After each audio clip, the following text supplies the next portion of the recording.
Hey, what's going on, guys? Assetto Corsa EVO has just pushed out hotfix 0.6.1. The first thing worth calling out is the quality of life stuff, because that is the kind of change you notice right away once you jump back in. Kunos restored copy and paste functionality on the daily racing website, which might sound like a tiny detail at first, but for anyone doing repeated setups, schedules, notes, or race prep, that kind of convenience matters way more than people think. They also synced fuel density across cars, which is the sort of fix that helps keep things consistent when you are switching between vehicles and expecting the same underlying logic to behave the same way every time. There's also a stability fix here that should make a lot of people breathe easier.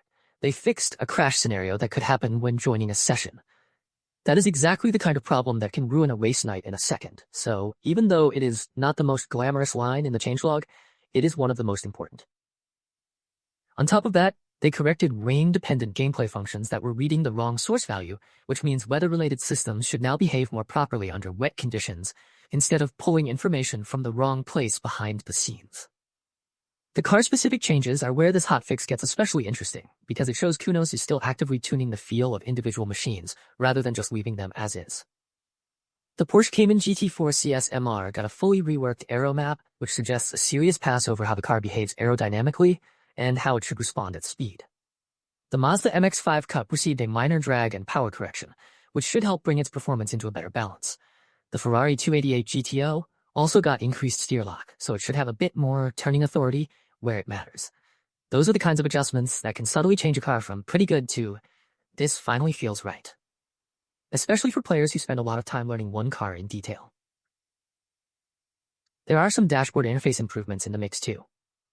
The Volkswagen Golf GTI and Alpha Junior dashboards were updated, so if you like driving with cockpit view and reading the instruments directly, that is another nice polish pass. The pit lane chat window also got flexible positioning, which is a welcome UI fix because it gives players more control over where that panel sits, instead of forcing everybody into the same layout. The pit lane event info breakdown was also adjusted so the duration time is floored to the nearest minute, making the display timing a little cleaner and easier to read at a glance.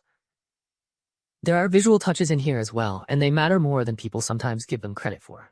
Kunos made minor visual fixes for Sebring and Nürburgring, which keeps the presentation cleaner on two of the most recognizable tracks in the game.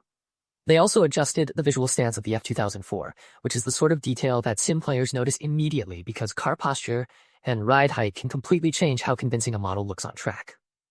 And for the R8 GT4, they updated the windshield mask so it excludes the banner area for water and damage effects, which should make those effects behave more correctly visually, instead of spilling into areas they should not affect.